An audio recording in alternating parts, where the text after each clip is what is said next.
Number 5. Riley's tooth.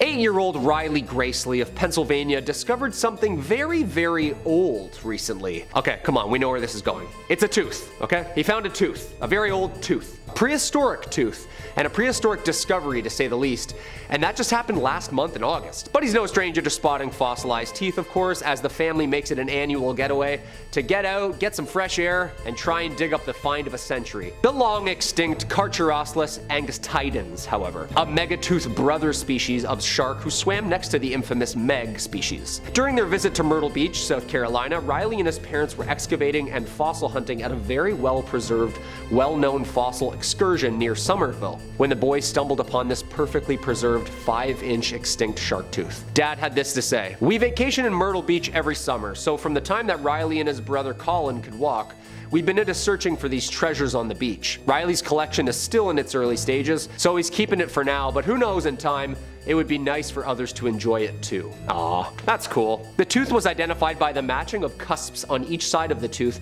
and DNA processing. Due to its shape and condition, the find is likely worth thousands of dollars. Collectors call it the find of a lifetime, but Riley Gracely said he's not too sure what he's gonna do with it yet. Buddy, I'm not gonna lie, sell it for college funds. Just trust me, 20 million year old cousin of the Meg? Auction house gonna take that off your hands, no problem. Number 4. Royal teeth. As always, dudes, if you dig what we do here on Top 5 Scary, click that like button, help us out on our end, or throw a comment down below for us. Do you think this thing is still swimming around out there, or is this like long gone? The oceans are pretty big. When famous historian and biologist Sir David Attenborough visited the Duke and Duchess of Cambridge last month at Kensington Palace, he brought a very, very old surprise for their son, Prince George. I mean, what surprise doesn't this child already have, you know? Well, apparently a huge Megalodon tooth David found in Malta in the mid-1960s. And just make sure you take real good care of it. Oh, there it goes, and now it's broken. Seems all fun and outdoorsy, right? And a lovely present for our maybe once future king and other future king. But the Maltese government made a statement that made people think a little bit longer about this innocent gift. Reporters have brought to light the importance of historic valuables farmed and mined from the Malta area, and this is a perfect example of finders keepers. The Times of Malta reported that Culture Minister Jose Herrera said that he planned to get the conversation started on reclaiming the tooth from the young royal and returning it to Malta. Malta was a former British colony, so the fact that it could go on display among other treasures in the country's national collection is definitely worth considering. In the Middle Ages, many people believed shark teeth were magical talismans and called them tongue stones. Hundreds of years ago, shark teeth from Malta were among the very first fossils to be correctly aligned and interpreted as being related to the shark creature. That's pretty sick. And that's history right there, so we need to respect that. I'm not really sure how that's gonna work with things found in the water, like is it pirate code at the time, international water type stuff? Either or, I think it's a good conversation to have. If the treasures and archaeological finds are found in said country, pertaining to said people, is it said country's property? What do you think? Number 3, Megalodon 3D. Okay, so personally, I've never stood next to a Megalodon model myself. However, I have stood next to lots of yellow school buses in my life. And I know that it's just a bit bigger and a bit fatter than that. So, yeah, I get it. It was huge. But I don't really get it, you know? It's hard without depth perception. Well, lucky for us, the past few discoveries of sister species and bigger bones and teeth have nudged scientists in the direction of building a life-size model, complete to scale. Fully stocked, complete with jaws and bones and everything. Just so you can visually picture how many actual human beings this thing can fit inside its mouth. Right in front of your 6-year-old. Just this last year, designers and computer biologists mocked up a rough 3D model and flirted with slapping it on together. Now, a pretty real Megalodon shark is now floating above heads at the American Museum of Natural History in New York. Researchers used a Megalodon vertebrae column from Belgium, a tooth from the US, and the contorum cranium, the cartilage equivalent of the skull from a great white shark, to help build this 3D model. Then they used a full body scan of a great white shark to estimate how flesh would then sit on a Megalodon skeleton. A team led by Jack Cooper, paleobiologist at Swansea University, used 3D modeling from a rare, well-preserved Meg spinal column to whiteboard some numbers about the shark's movement and behavior. a complete 3D model. By comparing the figure to modern sharks, they were able to understand better of the shark's swimming speed, stomach value, and calorie needs. We just learned about an entire animal we've never met from scanning microbes on a tooth. And now we have a giant model. Science rules. It would have been almost like 60 feet, weighing somewhere around 180,000 pounds. Why? Just why? Number 2, supernovas. It's a no-brainer that sharks are affected by climate change. Butterfly effect, you know? You take some algae out of the north and then some ant species in Lithuania starves, which makes someone else starve. It's called the ecosystem. And sometimes anomalies happen that alter and change that for us without our consent. As in mass coronal ejections. Basically, terrifying solar flares that mess up our atmosphere. And this actually might have been one of the reasons that this ancient mommy shark is no longer with us. About 2.6 million years ago, an oddly bright light arrived above a prehistoric sky and lingered there for weeks and months. It was a supernova, some 150 light years away from Earth. A new study suggests that within a few hundred years, well after the supernova had faded from Earth, a tsunami of cosmic energy from that star explosion reached our planet. The rain of particles showered our atmosphere, and the researchers say touching off climate change and triggering more of a mass extinction of everything large in the ocean, including our friend here, the Megalodon. In the Journal of Astrobiology, Adrian Mellett, a professor of physics and astronomy at the University of Kansas, said that recent papers about ancient seabed deposits of iron isotopes provided evidence and backed up the timing and distance that the specific supernova had. 36% of the largest marine animals like sharks, whales, turtles back then all disappeared. The extinction was concentrated in coastal waters where larger organisms would have caught greater radiation from the cosmic muons. They think basically the bigger the creature was, the bigger the increase of radiation would have been. I mean, it makes sense, right? What could have killed this thing off? It was top dog, it should still be around, right? They couldn't have run out of food. It's not like they were hunted out of extinction. Just when science is terrifying, it has a way of balancing things out, doesn't it? With something way more terrifying, like a star exploding. And number 1, relocation. Okay, so apparently sharks keep it the same for millions of years, and then all of a sudden just pull a fast one on us. Saltwater sharks in history have been known to just wash up in Lake Erie all of a sudden. If you've seen the news or Twitter recently with the amount of disaster floods we have right now with Hurricane Ian in Florida, apparently it's blowing sharks everywhere. This is kind of harmless, and I'm sure they're going to end up back where they belong. But Arctic deep sharks are now being found in the Caribbean. Hey Kyle, it's a shark, what's the big deal? They have a routine, people. They stick to one area and habitat for zillions of years. We're in a weird twilight zone right now where sharks are ready for an upgrade. Apparently the size of the sharks in the past couple of years have grown a couple inches as well. That's like us losing 2 toes all of a sudden for evolution's sake. It's not normal. It's not just calories in, calories out type deal. Their body needs to adapt. For example, Greenland sharks are the longest living vertebrates in the world, capable of living up to 400 plus years. That puts us back to about 1572 when Queen Elizabeth I was ruling, when these things were born. This past spring, scientists were able to get up close and personal with said Greenland shark, but found it just off the coast of Belize. Finding anything thousands of miles from its usual hunting grounds is unusual, but an ancient frigid water-dwelling shark in shallow, hot Caribbean water? It's a little concerning. Devanshi Kasana, a marine biologist at Florida International University within the Predator Ecology and Conservation Lab, first thought that what she was looking at was a six-gill shark, which is known to live in the really deep warm waters. Nope, a shark from the other side of the globe, just enjoying a hot bath, swimming. So are they evolving? What's happening here? The 400-year-old cold shark just decided it wants to mix it up, I guess.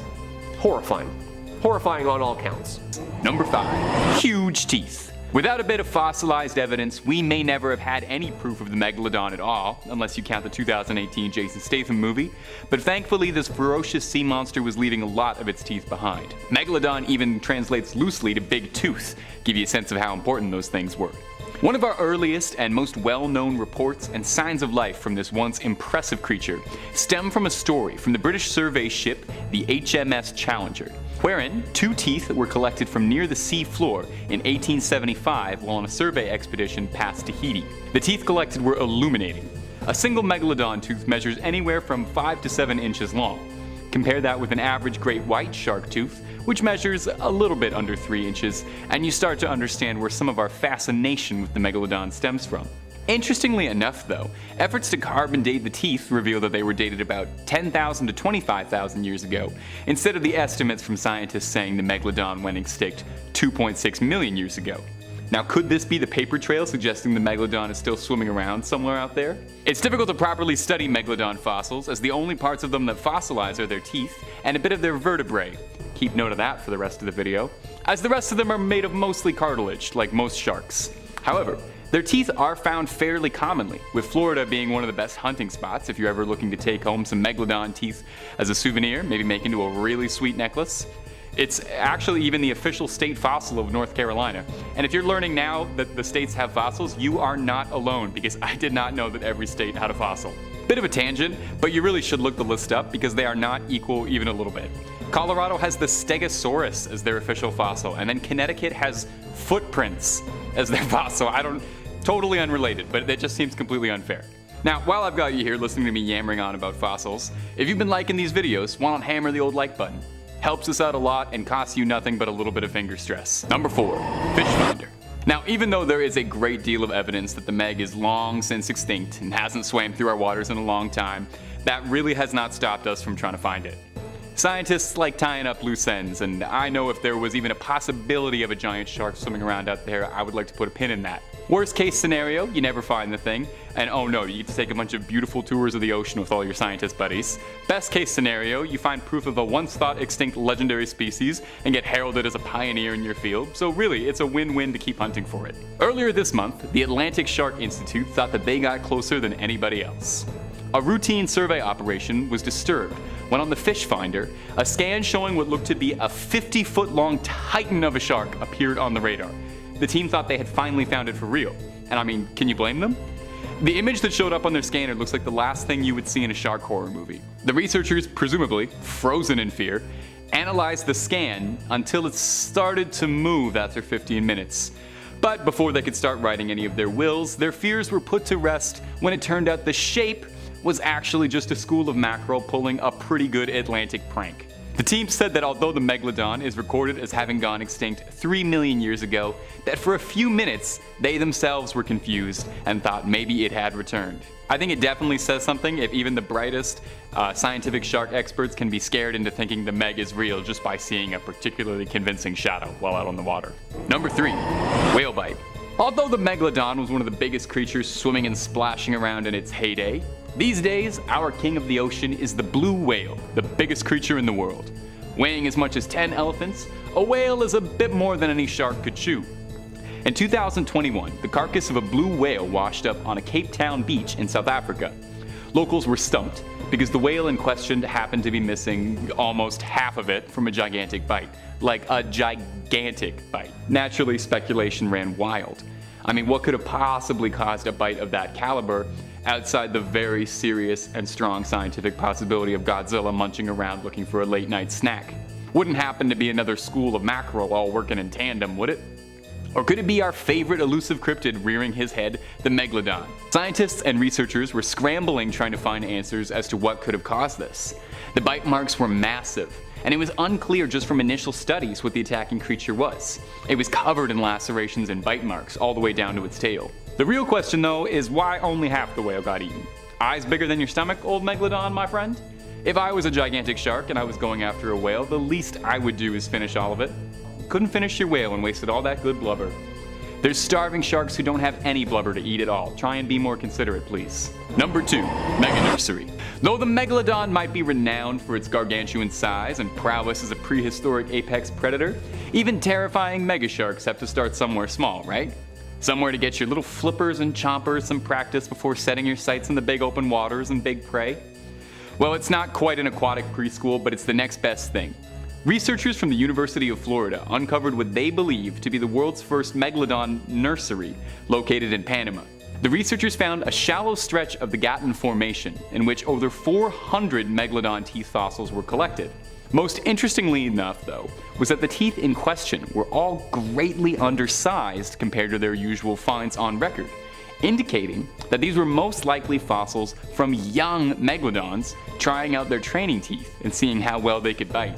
Mama Megalodons would go here to have their babies, and from there, the baby Megs could swim to their heart's content, picking off easy prey and getting some serious on-the-job experience before joining the workforce as a terror of the seas.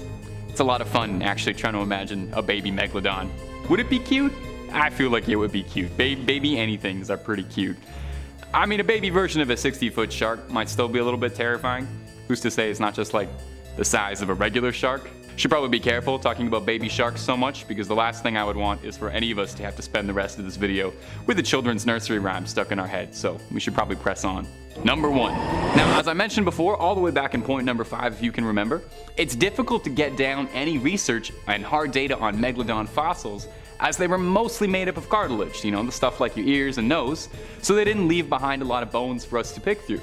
And there's a reason you don't see that many shark skeletons in museums. Now, what they do leave behind is their teeth, which are found pretty regularly, and in some very rare cases, their vertebrae. One of the best and most preserved Megalodon fossils actually happens to be these vertebrae, which are currently chilling in the Royal Belgian Institute of Natural Sciences Conservatories located in Brussels. That's a bit of a tongue twister. Now, it's here that we got some serious scientific development on the Megalodon. Recently, a CT scan of the vertebrae was able to reveal some very illuminating information. Number 1 being that sharks grow their vertebrae on in layers, just like the way trees add rings with age. So I guess the next time you and your friends all need to find out how old a shark is, just crack it open and count the rings. Please don't do that. I don't advocate for that. I mean, that's actually what they did here though. The scan had 46 rings in it, meaning the sample of the Megalodon they had collected was 46 years old. Wow, I did not know there were middle-aged sharks. I would love to see a shark midlife crisis. If there's any way that editors can get a picture of a shark with a little middle-aged goatee here, I would love that. The most concerning part is that 46 is middle age for the Megalodon, with scientists theorizing that the Megalodon could have lived for up to 100 years or more. With that age in mind, the team could use the data to determine just how large their sample specimen was, multiplying the age by a growth rate, concluding that their young Meg was 9.2 meters long, and the largest Megalodons on record being up to 15 meters long. Absolutely terrifying.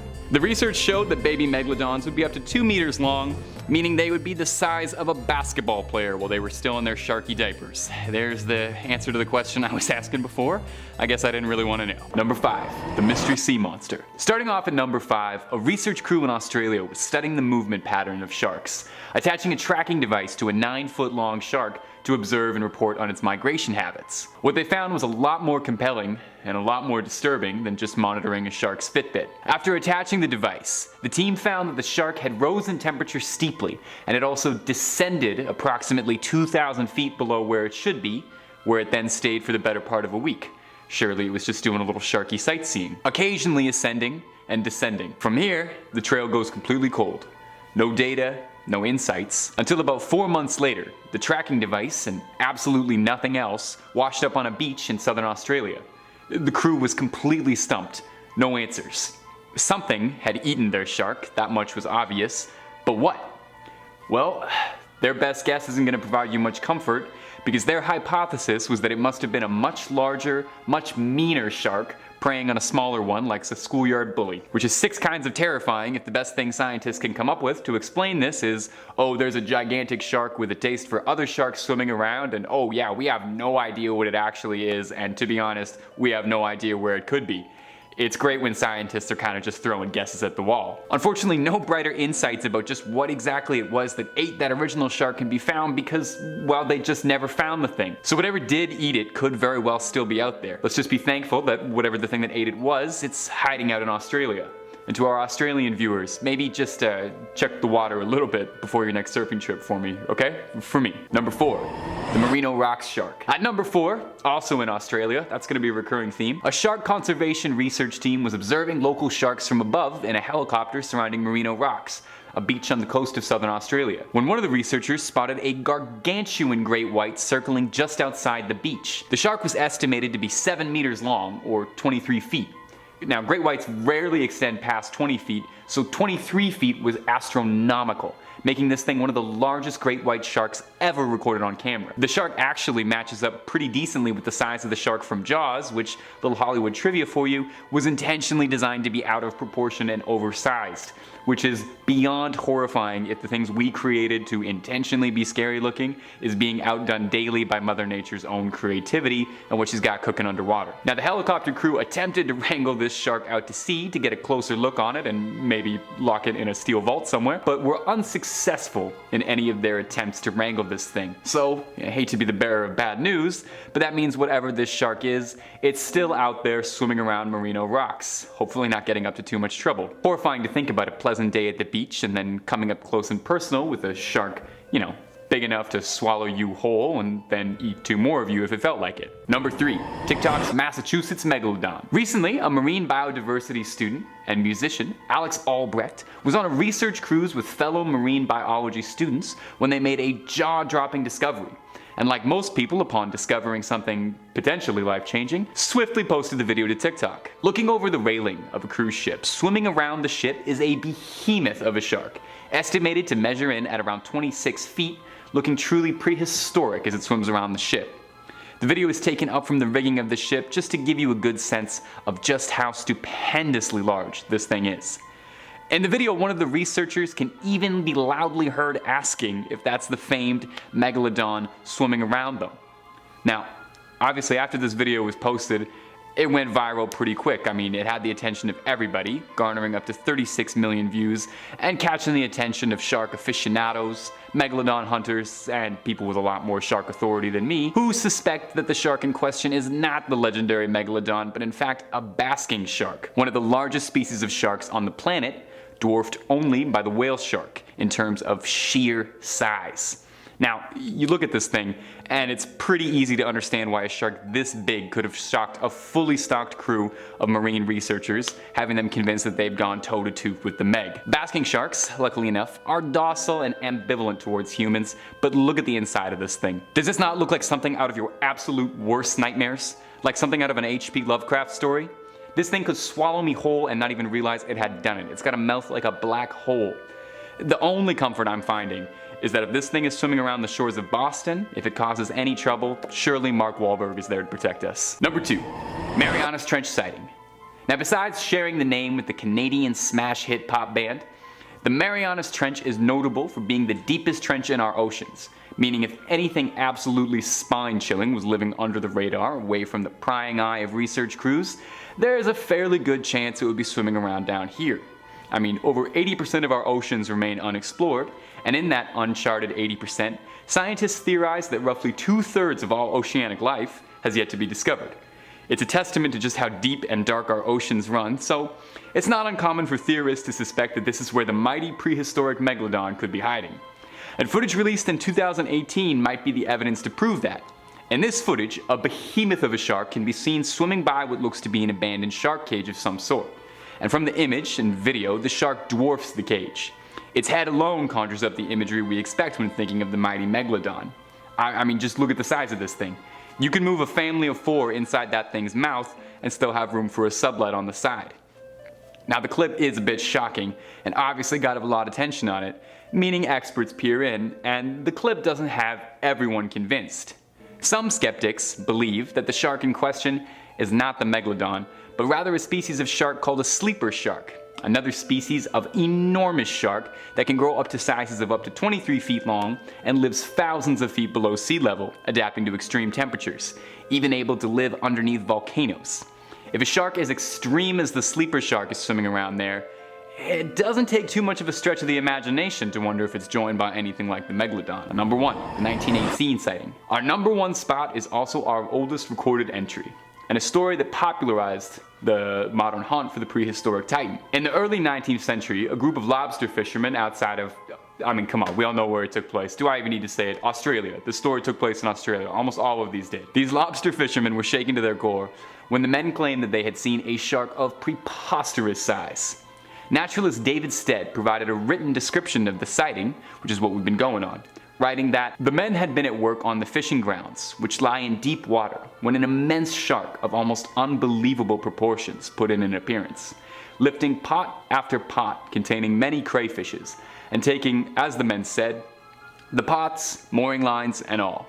These crayfish pots, it should be mentioned, were about 3 feet 6 inches in diameter and frequently contained from 2 to 3 dozen good-sized crayfish, each weighing several pounds. The men were all unanimous that this shark was something the like of which they had never dreamed of. The claims from the fishermen was that the shark was somewhere between 115 feet to a staggering 300 feet. The men insisted that the water boiled as this beast swam past. And as if this salty old campfire story wasn't scaring you enough already, the men also all claimed together that the shark was a ghastly white, calling to mind the white whale from Moby Dick. Unfortunately, since it was the 19th century, we don't have a convenient TikTok to watch over and over and analyze frame by frame, so we have to take whatever scraps we can get, which is the word of a bunch of old lobster fishermen. It's entirely possible that, a few beers deep and 12 hours in the sun would cause you to start to see anything. But by that same token, it could just have been likely that these men witnessed something thought long extinct.